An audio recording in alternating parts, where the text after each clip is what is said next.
TDP Janasena కూటమి కట్టిన తర్వాత అభ్యర్థుల్ని ప్రకటించిన తర్వాత ఏర్పాటు చేసిన తొలి ఉమ్మడి సభ అని అనాలి. నిన్న తాడేపల్లిగూడెం వేదికగా జరిగిన సభ. దానికి జెండా అని ఒక పేరు పెట్టారు. అంటే వీళ్ళు సిద్ధం అని పెట్టారు కాబట్టి వైసీపీ వీళ్ళు జెండా అని ఇక నుంచి సభలు నిర్వహిస్తారేమో, జెండా అంటే వీళ్ళిద్దరి ఉమ్మడి అజెండా ఏమన్నా చెప్తారేమో అని అనుకున్నారు. కానీ ఎక్కడ ఫస్ట్ నుంచి లాస్ట్ వరకు చూస్తే మొత్తం జగన్మోహన్ రెడ్డి గారి టార్గెట్, జగన్మోహన్ రెడ్డి గారిని వ్యక్తిగతంగా విమర్శించడం కొత్తగా యాడ్ అయిన అంశం ఇందులో. అంతకు మించి అయితే పెద్దగా నాకైతే ఏం కనిపించలేదు. కానీ అసలు ఈ సభ వెనక ఉద్దేశం ఏంటి, దీని మీద చర్చించే ప్రయత్నం చేద్దాం. అంతకంటే ముందు పవన్ కళ్యాణ్ గారు ఈ సభలో మాట్లాడిన ఒక కీలక పాయింట్. ఒక విషయం చెప్తా ఉంటాను మీకు.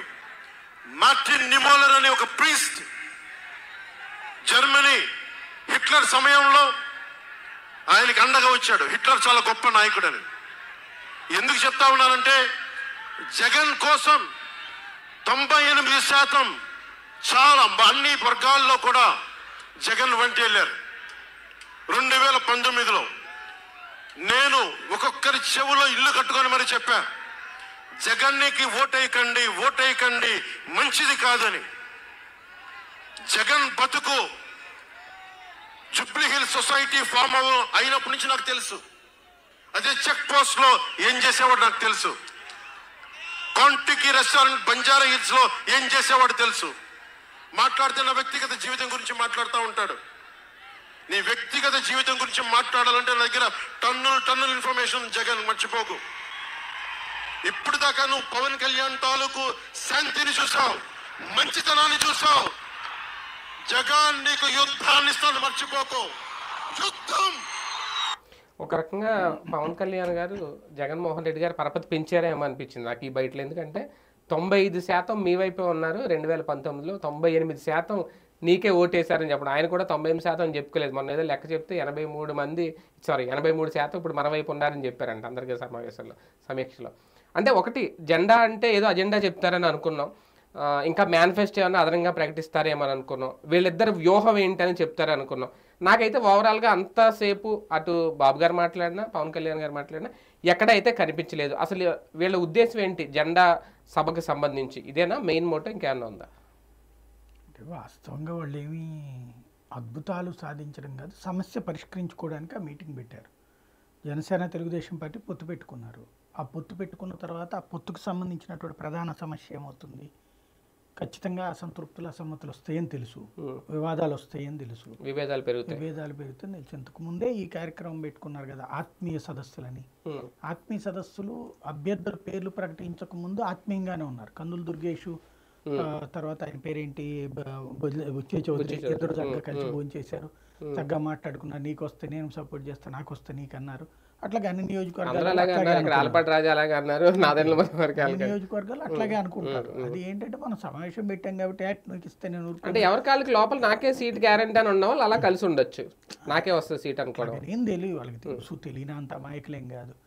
కాకపోతే ఏంటంటే ఆ విధంగా మేము కరెక్ట్గా అంటే ఇక్కడ రేపు అధినాయకత్వం నుంచి ప్రాబ్లం రాకుండా ఇద్దరు అట్లా మాట్లాడుకున్నారు.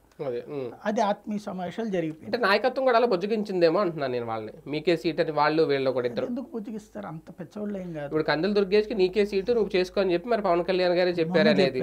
అవును, అలాగే బుచ్చే చౌదరి గారు కూడా నీకే సీట్ అని మరి చంద్రబాబు గారు చెప్పారు. ఇంకా అవగాహన ఏముంది అక్కడ? అట్లా కాదు, కందులు దుర్గేష్కి చెప్పింది ఎప్పుడు మొన్న చెప్పారు, లేదా ఆయనకు ఫీలింగ్ అంతే. పవన్ కళ్యాణ్ కన్ఫర్మ్డ్ గా ఇస్తాడు అన్నటువంటి ఫీలింగ్, నమ్మకం, ఆయన మీద నమ్మకం.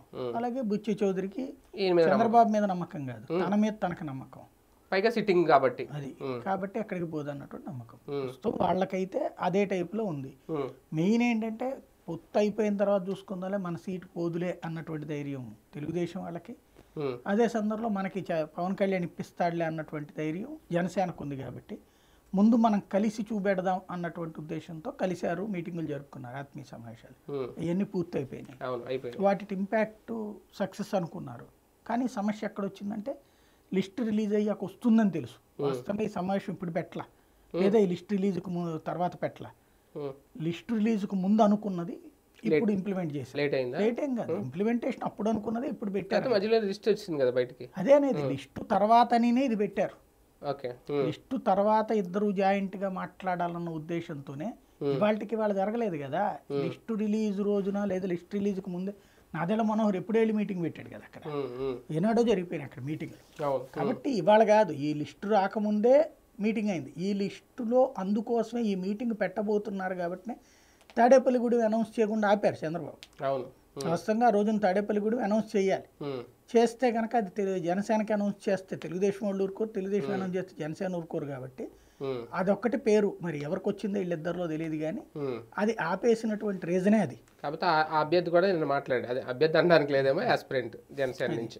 కాబట్టి అక్కడ బేసిక్ సమస్యల్లా కూడా అందరూ అనుకున్నటువంటిదే, కాకపోతే ముందుగానే ప్లాన్ చేశారు. జగన్ని టార్గెట్ చేయడం కోసమే ఈ సభ పెట్టారు అనేది. ఇప్పుడు ఆయన ఒక హిట్లరు, మీరందరూ ఆయనకి సపోర్ట్ చేశారు, నేను చెప్పాను అంటే జగన్ తిట్టడం కోసం ఇద్దరు కలిసి అంత పెద్ద సభ పెట్టడం అవసరమా? అంటే సింపుల్ లాజిక్, ఇంకేం మాట్లాడతారు? వీళ్ళ అజెండా చెప్పొచ్చు, వీళ్ళ మేనిఫెస్టో చెప్పొచ్చు, ఇంకా ఏ పథకాలు చెప్పొచ్చు, చాలా ఉన్నాయి కదా చెప్పడానికి. ఎన్నికల ముందు ఇంకా పెద్ద టైం ఏం లేదు. ఏముంది ఇద్దరిది కలిపి పథకాలు? అసలు ఇద్దరికి కలిపి పథకం ఏముంది? అసలు ఇద్దరు కలిపి మేనిఫెస్టో ఎక్కడుంది? అసలు ఉమ్మడి మేనిఫెస్టో ఏది అంటే మరి అసలు ఉమ్మడి మేనిఫెస్టో ఏది? ఒక్క పథకం ఉమ్మడిగా ఉందో, ఆ సూపర్ 6 అది కంప్లీట్గా టీడీపీ, అది జనసేన ఖాతాలో వేయడానికి ఏం లేదు. మరి ఇంకేముంది ఉమ్మడి మేనిఫెస్టో ఏది మరి? అందుకే కదా మరి మీటింగ్లు ఎందుకు, ఆ ఇష్యూ డైవర్ట్ అవ్వాలి. ఇప్పుడు ఉమ్మడి మేనిఫెస్టో పెట్టడం అన్నటువంటిది ఇద్దరు కూర్చుని ఎప్పుడు మేనిఫెస్టో కమిటీ వేసుకున్నారు, ఎన్నాళ్ళు అయిపోయింది, అవి ఎన్నిసార్లు కూర్చున్నాయి వాళ్ళ కమిటీ, వీళ్ళ కమిటీ అంటే ఏంటి, ఇంకా కులికి రాలేదనుకోవాలి మనం. ఇక్కడ బేసిక్గా చంద్రబాబు నాయుడు వ్యూహంలో పవన్ కళ్యాణ్ ఒక పావు, జనసేనకి సంబంధించి ఓ స్పెషల్ ఫీచర్స్ ఏమి ఉండకూడదు అక్కడ, లేదా జనసేన చెప్పినట్టు తెలుగుదేశం పార్టీ నడుస్తున్నటువంటి ఫీలింగు రాకూడదు. తెలుగుదేశం పార్టీ సొంతగానే కథ నడుపుకోవాలి. జనసేన అనేటువంటి ఓట్లు సపోర్టింగే కానీ పవన్ కళ్యాణ్ చెప్పినట్టు మీరు కష్టాల్లో ఉంటే నేను పైకి తీసుకొచ్చాను, ఇప్పుడు నేను ఏం చెప్పేశాడు అదే పవన్ కళ్యాణ్. అద్భుతమైన శక్తివంతుడు చంద్రబాబు నాయుడు, 16 అడుగులు పైకి లేచినా కూడా లేచి రాజకీయం చేసి వద్దాం పదాన్ని సరదాగా తిరిగినటువంటి మహానుభావుడు. ఆయన అంతటి 40 ఏళ్ల అనుభవం ఉన్న అద్భుత శక్తివంతుడు కాబట్టి ఆయనకి నేను సపోర్ట్ చేస్తున్నాను. నేను అడిగాను అన్నాడు. అదే మొక్కను బట్టి ఏమర్థమవుతుంది మనకి, పవన్ కళ్యాణ్ అనేటువంటి ఆయన తన చంద్రబాబు నాయుడు అద్భుతమైన వ్యక్తి అని నమ్ముతున్నాడు. కాబట్టి ఆయన సక్సెస్ కోసం తనను తాను త్యాగం చేసుకున్నాడు, తన పార్టీని త్యాగం చేసుకున్నాడు, తన ఎజెండాని త్యాగం చేశాడు. తన ఎజెండా ఏంటి? షణ్ముఖ వ్యూహం. అది 2014లోనే వదిలేశాడు, 2019లోనే వదిలేశాడు. 2014లో రాయలేదు, 2019లో రాసి మర్చిపోయారు, 2024 వద్దనుకున్నారు. సూపర్ 6 జనంలోకి వెళ్ళాలి. ఇప్పుడు ఆ సూపర్ 6 ఆ స్టేజీ మీద మాట్లాడితే బాగోదు కదా. ఇంకోటి మేనిఫెస్టో అన్నటువంటి ఇద్దరు కలిసి ఉన్నటువంటి కాన్సెప్ట్ ఇంతకు ముందే జరిగింది. ఆ మేనిఫెస్టో అనేటువంటిది ఎందుకని రాలేదు ఈ రోజు వరకు? ఇది చివరి దాకా సాగదీసి అయితే గీతే 1, 2 యాడ్ చేసి, అది కూడా ఈ సూపర్ 6లో రారు. ఇప్పుడు బాబు షూరిటీ గ్యారంటీ అన్నదే తెలుగుదేశం ప్రచారంలోకి తీసుకెళ్ళుద్ది. పవన్ కళ్యాణ్ యాడ్ చేసి అంత వెరితనం దానికి ఏం లేదు. అవసరమైతే వాళ్ళ మేనిఫెస్టో అంటూ ఇదివరకు రాసినట్టు 600 హామీలు ఉన్నాయి కదా, అందులో రాసి వీళ్ళు చెప్పినవి 2, 3 ఆ పేపర్లో చూపెడతారు. బాబు గ్యారంటీ స్కీమ్లో ఏ మార్పు ఉండదు, బాబు షూరిటీకి సంబంధించినటువంటి ఆ లిస్టులో ఏ మార్పు ఉండదు. అది వాళ్ళ వ్యూహం. అది ఆ వ్యూహం పవన్ కళ్యాణ్ తెలియనంత అమాయకుడేం కాదు. పవన్ కళ్యాణ్కి అంతా తెలుసు, తన పార్టీకి సంబంధించి జరుగుతున్న ప్రతి ఒక్కటి తెలుసు, తెలుగుదేశం చేస్తున్న ప్రతి ఒక్కటి తెలుసు. తను అందుకు సిద్ధపడ్డాడు, తను వాళ్ళకి తగ్గి ఉండడానికి సిద్ధపడ్డాడు, వాళ్ళ నాయకత్వం అప్పగించడానికి సిద్ధపడ్డాడు. కాబట్టి ఇక్కడ విషయం ఏంటి, ఇద్దరు ఉమ్మడి ప్రత్యర్థి ఎవరై అంటే జగన్మోహన్ రెడ్డి. జగన్ని గద్దె దించడం అన్నటువంటి దాంట్లో ఏమని చెప్తారు, ఇవాళ నువ్వు ఇచ్చినటువంటి నవరత్నాలు బాగాలేదు, ఇదివరకు మాట్లాడేవాళ్ళు, ఇప్పుడు ఆ మాట ఎందుకు మాట్లాడట్లేదు? వాళ్ళ నవరత్నాల గురించి మేము అద్భుతం చేసామని చెప్పి టీవీల ముందో లేకపోతే బహిరంగ సభలు పెట్టి ఉపన్యాసాలు ఇవ్వట్లా జగన్మోహన్ రెడ్డి. ఆ పథకాలకు సంబంధించిన ఇంటి వాళ్ళ దగ్గరికి ఇప్పుడు జగన్ ఇస్తున్నటువంటి ఉపన్యాసాల్లో తనకు సంబంధించి ఏం చెప్తున్నాడు, పొలిటికల్ స్టేట్మెంట్లే ఇస్తున్నాడు కదా. బహిరంగ సభలు 2 రకాలు, పార్టీ బహిరంగ సభల్లో వాళ్ళని తరిమిగొట్టండి మనం గెలిపేలా అంటున్నాడు. తన ఏదైతే ప్రభుత్వ కార్యక్రమాలకు సంబంధించిందో ఆ కార్యక్రమం గురించి మాట్లాడితే నేను అద్భుతం చేశానంటాడు.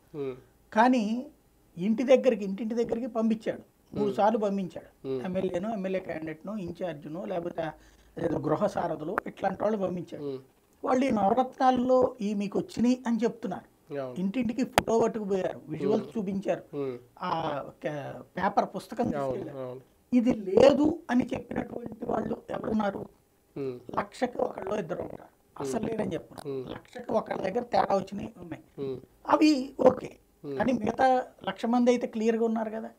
ఇది ప్రతి చోట జరిగిపోయింది. ఇప్పుడు అది రాగానే వీళ్ళు ఏం చెప్తారు, నీకు అమ్మఒడి రాలేదు, మీకు లేకపోతే మీకు ఇల్లు రాలేదు, మీకు ఏ ఇల్లు ఇవ్వకుండానే ఇచ్చానని చెప్తున్నాడు, మీకు అమ్మఒడి ఇవ్వకుండానే ఇచ్చానని చెప్తున్నాడు, విద్యాదీవెన ఇవ్వకుండానే ఇచ్చానని చెప్తున్నాడు, మీకు పెన్షన్ ఇంటికి రావట్లేదు, మీ ఇంటికి సంబంధించినటువంటి ఏదైతే దాని పేరేంటది కాపు నేస్తం రావట్లేదు, లేకపోతే మీ ఇంటికి చేయూత రాలేదు, మీ ఇంటికి రైతులకు సంబంధించిన డబ్బులు రాలేదు, మీ ఇంటికి డ్వాక్రా రుణమాఫీ రాలేదు, మేము వస్తే సాధిస్తామని ఏమన్నా చెప్పగలుగుతారా వీళ్ళు?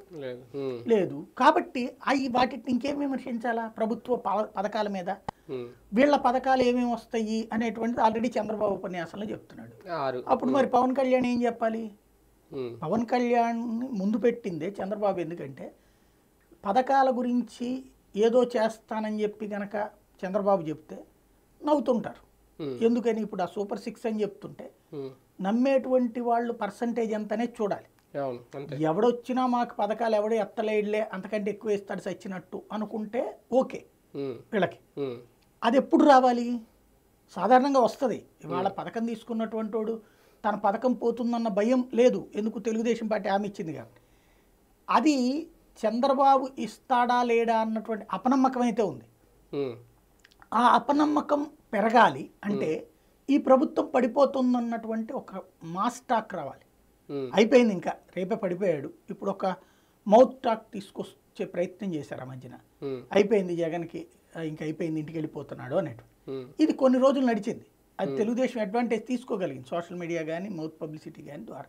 కానీ ఎక్కువ రోజులు అది సస్టైన్ కాదు. మళ్ళీ వీళ్ళు సిద్ధం సభలు పెట్టేటప్పటికి ఇవన్నీ ఏంటంటే ఒక రకంగా చెప్పాలంటే గాల్లో మేడల్ లాంటివి. ప్రత్యక్షంగా గ్రౌండ్ లెవెల్లో ఎట్లుంటుంది అనేటువంటిది ఎవరికి అర్థం కాదు. కాబట్టి ఈ లోపు ఎలక్షన్ లోపు ఎవడు ఎమ్మికలు ఆడు చేస్తుంటాడు. ఇప్పుడు ప్రస్తుతం ఏంటి, వీళ్ళు మౌత్ టాకింగ్కే ఉంది, జగన్ పని అయిపోయింది, జగన్కి ఎవడు రావట్లేదని పత్రికల్లో రాసి దాన్ని బేస్ చేసుకుని మౌత్ టాక్ తీసుకొచ్చి జగన్ పని అయిపోయింది, ఎవడు రావట్లేదట అనేటువంటి జనంలోకి తీసుకెళ్ళారు. సిద్ధం సభలు పెట్టాక అది చూసినటువంటి వాళ్ళు పత్రికలకి నమ్మడం మానేశారు. జనం వచ్చారా రావట్లేదా అనేది వాళ్ళు చూసేశారు. అక్కడ అసలు తెలుగుదేశం పార్టీ జనసేన కలిపి పెట్టిన సభలు కానీ తెలుగుదేశం ఇండివిజువల్గా పెట్టిన సభల కంటే కూడా డబుల్ 3 జనాలను అక్కడ మొబలైజ్ చేయగలిగారు. కాబట్టి వీళ్ళు 100 కొద్ది పెడుతున్నారు సమావేశం. ఆయన పెట్టింది 3, ఇప్పుడు ఇంకోటి 4ది పెడుతున్నారు. కానీ ఆ క్రౌడ్ చూపించడం ద్వారా, క్రౌడ్ మేనేజ్మెంట్ అనేటువంటి దాని ద్వారా జగన్మోహన్ రెడ్డి ఒక గేమ్ నడిపాడు. కాబట్టి మౌత్ పబ్లిసిటీ పక్కెళ్ళిపోయింది. ఇప్పుడు మళ్ళీ మౌత్ పబ్లిసిటీ రావాలి. అదేంటంటే పవన్ కళ్యాణ్ అనే శక్తివంతమైన నాయకుడు జగన్ని అధపాతాళానికి, ఆయన వామనావతారం ఎత్తి జగన్ తొక్కేయాలని సిద్ధపడ్డాడు. కాబట్టి అన్నటువంటి అంటే ఇప్పుడు కావాల్సిందంతా జగన్కి ఓటు ఎందుకు వేయొద్దు అని చెప్పాలంటే జగన్ వాళ్ళ బాబాయ్ చచ్చిపోయాడు, అది జగనే కారణం. లేకపోతే కనుక సుధాకర్ అనేటువంటి డాక్టర్ పిచ్చి పిచ్చి వేషాలు వేశాడు, అతను చచ్చిపోవడానికి జగనే కారణం. లేకపోతే జగన్ అహంకార ప్రవర్తనతో ఉన్నాడు కాబట్టి అతను వద్దు, లేకపోతే కనుక అతను విధ్వంసకారి కాబట్టి అతను వద్దు, అతను ఏది రాష్ట్రాన్ని 30 ఏళ్ళు వెనక్కి తీసుకెళ్ళాడు కాబట్టి ఇది వద్దు. ఇదే కాన్సెప్ట్ని చంద్రబాబు చెప్తే నమ్మరు కాబట్టి పవన్ కళ్యాణ్ చేత చెప్పించడం అన్నటువంటిది ఇప్పుడు ఆ సభల ఉద్దేశం. ఒక రకంగా పవన్ కళ్యాణ్ గారికి ఒక ప్రత్యేక ఎజెండా ఏమీ లేదు అని చెప్పి తేల్చి చెప్పేశారా? చంద్రబాబు గారి ఎజెండాయే, చంద్రబాబు గారి మేనిఫెస్టోయే మన మేనిఫెస్టో, మన ఎజెండా అనేది కూడా క్లారిటీ వచ్చిందని. 24 సీట్లు తీసుకున్నప్పుడే క్లారిటీ వచ్చేసింది కదా. ఇక జనసేనకి ఒక ఎజెండాతో తన అధికారంలోకి వచ్చి ఏదో సాధిద్దామన్నటువంటిది ఏమీ లేదన్నది 24 స్థానాలతోనే అయిపోయింది. అక్కడ 24 స్థానాలు ఎప్పుడైతే తీసుకుందో చంద్రబాబును అధికారంలోకి తీసుకురావడానికి జనసేనకి ఇచ్చినటువంటి నజరానా అది. జనసేనకి అనేది ఒక గిఫ్ట్ ఇచ్చారు. ఇదేంటంటే పెళ్ళయ్యి ఆ గిఫ్ట్ కాదు, పెళ్లికి ముందు ఇచ్చేటువంటి గిఫ్ట్ అనమాట. ప్రస్తుతం తనకి అధికారం అనేటువంటి ఒక పట్టాభిషేకం కోసం సాధారణంగా రాజులు పట్టాభిషేకాల ముందు పంచుతుంటారు బంగారపులు అని. ఆ రోజుల్లో వజ్రాలు వైడూర్యాలు ఇంటింటికి పంచడం, గుప్పెళ్లలో పోసి పంచుతుండేవాళ్ళట. అట్లాగా ఇప్పుడు ఒక 24 సీట్లు పంచారు పవన్ కళ్యాణ్. ఆ సీట్లు తీసుకున్నప్పుడే తను అంతకుముందు చెప్పినటువంటి మాటలు, పొత్తు ధర్మం తప్పింది తెలుగుదేశం కాబట్టి 2 సీట్లనే అనౌన్స్ చేస్తున్నా, అది పోయింది. అట్లాగే 24 తీసుకోవడం దగ్గరే రెండోది పోయింది. గౌరవప్రదమైన స్థానాలు అన్నటువంటి పాయింట్ యూటర్న్ అయినట్టయింది. ఆయన నోటితో చెప్పిందే కదా గౌరవప్రదమైన స్థానాలు అన్నటువంటి. దానికి తోడు రాజ్యాధికారం మనదే ఈ దఫా, పవర్లో కుండి చూపెడతాం అన్నటువంటి మాట పక్కకి వెళ్ళిపోయింది. ఇవన్నీ మనం చెప్పట్లేదు కదా, ఆయన నోట్లోంచి వచ్చిందే కదా. ఎంతకాలం రాజ్యాధికారం పొత్తు విషయంలో బీజేపీ వీళ్ళతో కలిసి వస్తుందా రాదే అనే విషయంలో పవన్ కళ్యాణ్ గారి నోటి నుంచే కాదు రఘురామకృష్ణరాజు గారి నోటి నుంచి కూడా నేను ఏమన్నా క్లారిటీ వచ్చిందా? వాళ్ళిద్దరు ఎవరు క్లారిటీ ఇవ్వడానికి ఏమన్నా భారతీయ జనతా పార్టీ అధికార ప్రతినిధి లేకపోతే భారతీయ జనతా పార్టీ వాళ్ళకి ఏమన్నా రాసి ఇచ్చిందా మా తరపున మీరు చేసేసుకోండి అనేది? నిన్న ఒక రకంగా చెప్పాలంటే ఏంటంటే బీజేపీని 3 రకాలుగా ట్రాప్ చేశారు. ఒకటి భారతీయ జనతా పార్టీలో ఉన్నటువంటి తెలుగుదేశంకి సంబంధించినటువంటి సింపథైజర్స్ కూడా లేదు బీజేపీ పొత్తులోకి వెళ్ళబోతుంది అన్నటువంటి ఫీలింగ్ కల్పించగలిగారు. రెండవది పురంధేశ్వరి నిర్మోహమాటంగా చెప్తున్నది ఏంటి, మాకు పొత్తు గురించి అధిష్టానం ఏమీ చెప్పలేదు, పని చేసుకోమంది, మేము ప్రతి నియోజకవర్గానికి అభ్యర్థుల్ని ప్రిపేర్ చేశాము, లిస్టు పంపించాము, 3000 మంది మా దగ్గర లిస్టు ఉంది, మేము ప్రిపేర్డ్గా ఉన్నాము, అందుకనే ప్రజాపౌర యాత్ర చేస్తున్నాం, అట్లాగే ఇతరత్ర చేస్తున్నామని పురంధేశ్వరి చెప్తా ఉంటే, కానీ జనంలోకి ఏమని తీసుకెళ్తున్నారు, ఆ ఒక్క ముక్కే హెడ్లింక్ పెడుతున్నారు. ఏది అధిష్టానం పొత్తు సంగతి తెలుస్తుంది, అధిష్టానం పొత్తు అనేటువంటిది చివరి మొక్క. వాళ్ళు చెప్తోంది మేము ఒంటరి పోరాటానికి రెడీ అవుతున్నాం, అన్ని చోట్ల మా అభ్యర్థులు ప్రిపేర్ అవుతున్నారు, ఆల్రెడీ జనంలోకి వెళ్ళిపోయారు, తిరుగుతున్నారు, లిస్టు ప్రిపేర్ చేస్తున్నాం, మేము ప్రజాపౌర యాత్ర చేస్తున్నాం, అట్లాగే వికసిత భారత యాత్ర చేసాము, ఇంకా రాబోయే రోజుల్లో తిరుగుతాము, మొన్ననే బూత్ కమిటీల మీటింగ్ పెట్టుకున్నాం, ఇవన్నీ చెప్తా అడిగినప్పుడు సాధారణ మరి పొత్తు సంగతి ఏంటంటే మాకైతే ఏం చెప్పలేదు అధిష్టానం, మా పని మేము చేసుకుపోతున్నాం, ఫైనల్గా ఏదైనా చెప్తే అప్పుడు ఆలోచిస్తామంటుంది. కానీ అధిష్టానం చేతికే వదిలేసాం అనేటువంటి పాయింటే హైలైట్ చేస్తున్నారు. మూడోది ఏం తీసుకెళ్తున్నారు, ఇటు అటు రఘురామకృష్ణరాజు ఇటు పవన్ కళ్యాణ్ భారతీయ జనతా పార్టీ వచ్చేస్తుంది మాతో అన్నటువంటి. దీని వెనకాల అసలు లాజిక్ ఏంటంటే ఇప్పుడు రేపు పొద్దున కనుక భారతీయ జనతా పార్టీ రాలేదనుకోండి, ఫర్ ఎగ్జాంపుల్ పవన్ కళ్యాణ్ రెచ్చిపోతాడు, నేను ఎంతగా విలువిచ్చాను వాళ్ళకి, వాళ్ళు వద్దన్నా సరే ఇదే వాళ్ళు అడిగారని చెప్పేసి నేను రేపు పొద్దున అదేంటిది తెలంగాణలో వాళ్ళు ఇచ్చిన ఆఫ్టర్ ఆల్ 8 స్థానాలు నా శక్తి ముందు అదెంత అయినా కూడా నేను వాళ్ళు బాగుపడాలి, మోడీ ప్రధానమంత్రి కావాలి, ఆ పార్టీ బాగుపడాలన్నట్టు ఉద్దేశంతో నేను ఏమితో సరిపెట్టుకున్నాను, వాళ్ళు నాకు ఏమాత్రం సహకరించకపోయినా సరే, నేను అక్కడ నాకు డిపాజిట్లు రాకపోయినా సరే, నాకు అవమానం జరుగుతుందని తెలిసి మా వాళ్ళు చెప్పినా కూడా నేను ఒప్పుకోకుండా అక్కడ వాళ్ళ కోసం మంచి కోసం చేశాను, ఎంత త్యాగం చేశాను, అట్లాంటిది వాళ్ళ మోసం చేస్తారా యాటిట్యూడ్ అని చెప్పేసి రేపు పొద్దున పవన్ కళ్యాణ్ మాట్లాడతాడు. ఎందుకంటే చంద్రబాబు నాయుడు నా స్టేజీ మీద ఎక్కడా మాట్లాడలేదు, తెలుగుదేశం ఏ నాయకుడు మాట్లాడలేదు, బీజేపీ కూడా వస్తుందని, అసలు బీజేపీ అనేటువంటిది మాకు సంబంధం లేదన్నట్టే తెలుగుదేశం వ్యవహార శైలి నడుపుతోంది కావాలని తెలివిగా. పవన్ కళ్యాణ్ చేత అనిపిస్తుంది, తన నోట్లో నుంచి అంటలా, రఘురామకృష్ణరాజు నోటితో చెప్పిస్తోంది, తన నోట్లో నుంచి అంటలా. అంటే ప్రజలకు ఎట్లాంటి సంకేతం వెళ్ళాలి, బీజేపీ వాళ్ళు గతి లేక తెలుగుదేశం వాళ్ళని అడుక్కున్నాడు, ఇచ్చినవి తీసుకుని వచ్చాడరా అనేటువంటి ఫీలింగ్ రావాలి, తద్వారా మైనార్టీలను మానసిక సంతృప్తి పరచాలి. రెండోది వచ్చేటప్పటికి రేపొద్దున బీజేపీకి ఆప్షన్ లేకుండా చేయాలి, బీజేపీకి ఆప్షన్ లేకుండా వీళ్ళు లేదు అంటే వచ్చేవాళ్ళు ఆగిపోవాలి, ఇది ఒక గేమ్. జగన్మోహన్ రెడ్డి గారిని వ్యక్తిగతంగా టార్గెట్ చేయడం స్టార్ట్ చేశారా పవన్ కళ్యాణ్ గారు? జూబ్లీ చెక్ పోస్ట్ దగ్గర నువ్వేం చేసావో తెలుసు, హోటల్లో ఏం చేసావో తెలుసు, టన్నుల సమాచారం ఉంది నా దగ్గర, బయట పెడతాను అనడం బెదిరింపా, లేదంటే నిజంగా ఏమన్నా ఉందా ఆయన దగ్గర? ఉంది పవన్ కళ్యాణ్ ముందు ఎప్పుడు ఆయన వ్యక్తిగతంగా అయితే ఎందుకు లేదు, ఇంతకంటే దారుణంగానే మాట్లాడాడు, స్కూల్ పుస్తకాలు అంటాడు, లేకపోతే ఇది వాస్తవంగా చెప్పాలంటే తెలుగుదేశం వాళ్ళు సోషల్ మీడియా వాళ్ళు పెట్టేటటువంటి పోస్టులు ఏవైతే ఉన్నాయో అదే ఆయన ఉపన్యాసం. నిన్న తెలుగుదేశం సోషల్ మీడియా పోస్టుల్లో 10th క్లాసులో పేపర్ నొక్కేశాడు, అంతకుముందు అసలు చదివే లేదు, ఎక్కడ చదివావు, ఇవన్నీ అసెంబ్లీలో చర్చకు వచ్చినప్పుడు జగన్మోహన్ రెడ్డి చెప్పాడు కదా, ఫస్ట్ క్లాస్ స్టూడెంట్ని, ఇదిగో నా డిగ్రీ, ఇదిగో సో కేటీఆర్ నేను కలిసి చదువుకున్నాము, ఇవన్నీ లెక్కతో చెప్పాడు.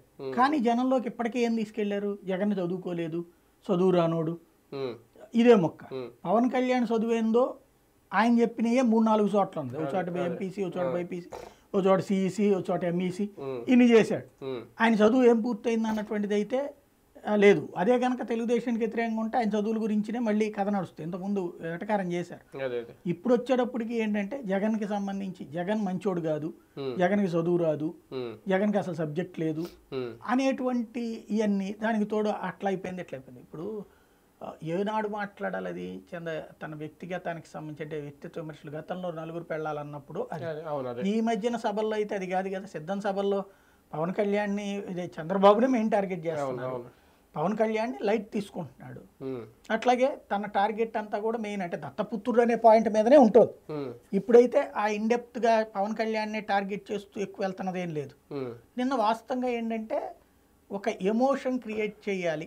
అది. ఏది ఇప్పుడు 24 సీట్ల అన్న దగ్గర నుంచి జనసేనకు సంబంధించిన క్యాడర్లోనే విపరీతమైన అసంతృప్తి వచ్చింది. వాళ్ళు సోషల్ మీడియాలో నిన్న ఆయన ఆగ్రహం అంతా వైసీపీ వాళ్ళ మీద కాదు, వైసీపీ వాళ్ళ పేరు చెప్పి తన అనుచరులను తిట్టాడు ఆయన, అది అవును. తన అభిమానులు తిట్టాడు. అవును. తిట్టి మరి వాళ్ళకి కొత్త టాపిక్ డైవర్షన్ కావాలి కదా. ఆ టాపిక్ డైవర్షన్ ఏంటంటే జగన్ ఇట్లాగ నన్ను వ్యక్తిగతంగా అంటున్నాడు, అందుకని నేను పోరాడుతున్నాను, జగన్ అనేటువంటి మంచోడు కాదు, వ్యక్తిత్వాన్ని హననం చేస్తాడు. ఆ లెక్కనైతే జగన్కి సంబంధించి వ్యక్తిత్వ హననం తెలుగుదేశం వాడు చేసినంత, లేకపోతే ఇప్పుడు షర్మిల గురించి వీళ్ళు మాట్లాడుతున్నారు. షర్మిల గురించి ఎవరు వ్యక్తిగతంగా చేసుకొచ్చింది? ప్రభాస్ తంటగడితే చేసింది ఎవరు? ఫస్ట్ చేసింది జనసేన వాళ్ళే. మరి ఆ లెక్క కాబట్టి అంటే ఈ సభతో ఇద్దరికైనా ఒక క్లారిటీ ఉందా, మేము క్లారిటీగానే ఉన్నామని చెప్పి ప్రజలకు క్లారిటీ ఇచ్చే పనిలో సక్సెస్ అయ్యారు? వాళ్ళిద్దరు క్లారిటీతోనే ఉన్నారు, ప్రజల్ని కన్విన్స్ చేయడానికి ప్రయత్నిస్తున్నారు. కన్విన్స్ చేయడానికి ఎంత పెద్ద సభ, ఎంత భారీ సభ, అంతకుమించి అజెండా అయితే ఏం లేదు. రైట్, చూద్దాం. జెండా అంటే ఏదో ఒక అజెండా ఉంటుంది అనుకున్నాం, ఒక మేనిఫెస్టో ఉంటుంది అనుకున్నాం, ఉమ్మడిగా కొన్ని నిర్ణయాలు తీసుకుంటారేమో ఆ వేదికగా అనుకున్నాం. కానీ ఓవరాల్గా అయితే అవేం కనిపించలేదు. వ్యక్తిగత అజెండాతో లేదంటే జగన్మోహన్ రెడ్డి గారిని టార్గెట్ చేయడం కోసమే ఆ సభ పెట్టినట్టు ఉందా, లేదంటే ఇంకొక సభలో మళ్ళీ కీలక ప్రకటనలు ఏమైనా చేస్తారా చూద్దాం.